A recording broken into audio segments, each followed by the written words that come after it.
Hello students, in this video we will going to discuss about the fundamental principle of counting from our topic permutation and combination. So keep watching this video. Suppose students, there are three doors, door A, door B and door C, and you are asked to enter from one door and to get exit from another two doors. Here we are dealing, if one door is for the entrance, then another two door will be for the exit. We are not having the repetition. That means from one door we are entering and from the same door we are exiting. That is not allowed here in this topic. Okay. Now let us see. We will discuss it on next topic. Suppose students, you are asked to enter from the door A and you are asked to exit from two doors B and C. What are the possibilities? See, you will enter from the door A, so we will write enter and exit. Suppose you will enter from the door A, so what is the probability? From door B and door C you will exit. Okay? Yes, that means here we can write down, if you will enter from the door A, the one probability is that door B from you exit, or you will enter from the door A, you will exit from door C. Now let us see. If you will enter from the door B, what will happen? We will exit from door A, or if you will enter from the door B, we can exit from door C.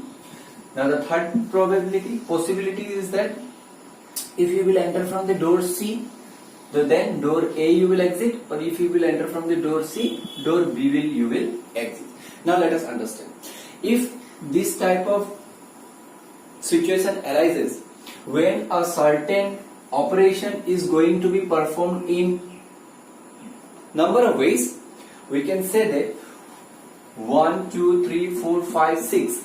Look, 1, 2, 3, 4, 5, 6. That if you are entering through the 6 ways, we are getting to exit from the 6 ways. Now what happens? See, if you are entering from the door A or door B or door C, then what is the possibilities of entering? There are three possibilities of entering. Yes or no? If you are entering from door A, then what is the possibility of exiting? The possibility of exiting is B and C, means two way. Now look at here. If you are entering from the door B, so what is the possibility? 1, 2, 3. So there are three possibilities of entering, and what is the possibility of exiting?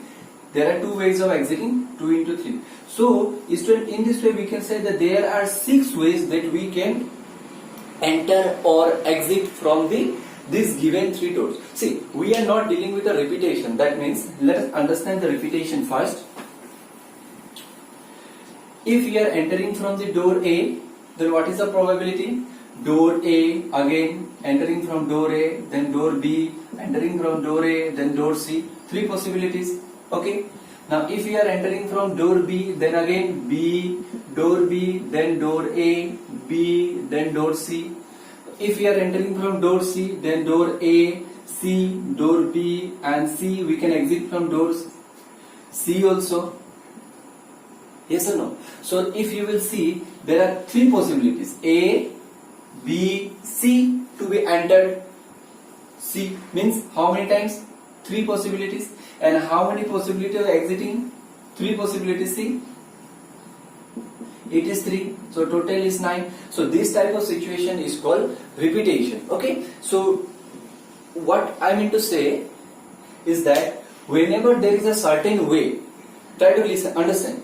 Whenever if an operation is to be performed in certain ways, suppose if an operation is performed in X ways and another operation is to be suppose another operation is performed in Y ways, then the total number of operations that will perform in that particular activity is X into Y, that is XY. And this type of operation is known as fundamental principle of counting.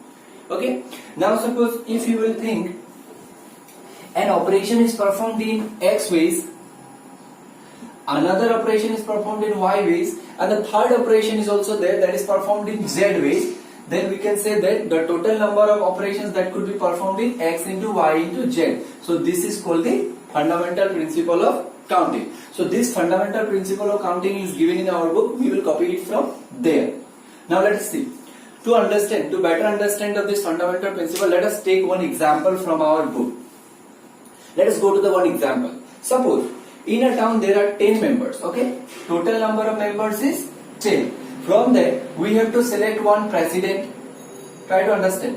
From 10, one president and one chairman. Suppose we have to select one chairman. So how many ways that we can select the president and chairman?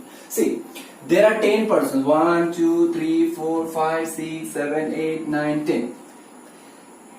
Out of these 10 persons, suppose we will take one as a president post. So how many ways we can take the president? Either we can take this, or we can take this, or we can take this. We can take as a president. So means we have the 10 ways to take the president. Yes or no? Okay. Suppose this president is taken. Now see, out of this 9 remaining, we have to take the chairman also. So there is a next possibility of 9. So that means the total possibility is 90 that we can take a president and a chairman from this committee of 10 persons.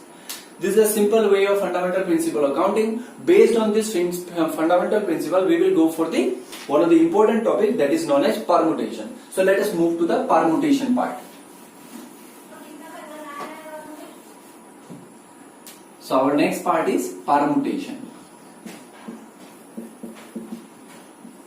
So what is this permutation means? Let us understand. Here permutation means we can say that it is a type of arrangement. So whenever you will get a case of arrangement, it will be our permutation. We will understand this one. See, suppose there are two alphabets A and B. Okay. See, if you are asked to arrange these alphabets, how we can arrange? Either we can put A first and B second, or we can put A second, B first. So means there are two ways of arrangement. Yes or no? While taking the two alphabets, we can take two ways of arrangement. Okay. Now suppose somebody gave you another alphabet, that is C, and you are asked to arrange this A, B, C together. How will many ways we can say? See, A and B, we can do these two ways. Okay, another extra C is there. That means C will come here. Okay, now let us see what will happen.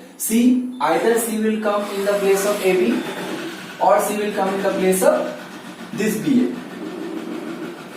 See, suppose this is CAB, or this may be AB, CAB, or this may be ABC. C can come in these three ways. Okay, now see BA. So BA, C will come here. CBA, or C will come in this BA part, BCA, or C will come in this part in the BAC. So total how many possibilities are there to be arranged these numbers? 1, 2, means this we will not count, is A and B. So 1, 2, 3, 4, 5, 6. There are 6 possibilities of counting the numbers. Now let us see. While in the two possibilities, A and B, two alphabets, we were given 2. Now in the case of 3, A, B, C, we are given 1, 2, 3, 4, 5, 6. Means 2 is increased by another possibility, that is 3. So result is 6. Suppose it is only 3. If you are given another alphabet, that is D, then what will happen? See, D will enter here first. Here D one times, then here D another times, then here D another times, then here D another times. That means in one case D will come 4 times, and there are 6 cases. So that means for the 4 possibilities, what will happen? 4 into 6, which is equal to 24. Yes. So that means what will happen? Look, 4 into 6, 24. So these numbers, first in the case of 2, what we get? First in the case of A and B, what we get? We get 2 conditions. Okay. Second, in the case of 3, what we get? We get the 6 conditions. What in the case of 4, we get 24 conditions. And this 2, 6, 24 can be written very easily. See, 2 can be written as 2 into 1. Okay, 6 can be written as 3 into 2 because first condition was 2 arrangement, then for the 3 we get the 3 arrangement multiplied, then 24 we get the 6 arrangement. In the case of 6, then what we get? We get 4 for the 4 arrangement 24. So this can be written as C. 6 means 2 into 3 means it is 3 into 2. Okay, and that means it is 4. See what we got?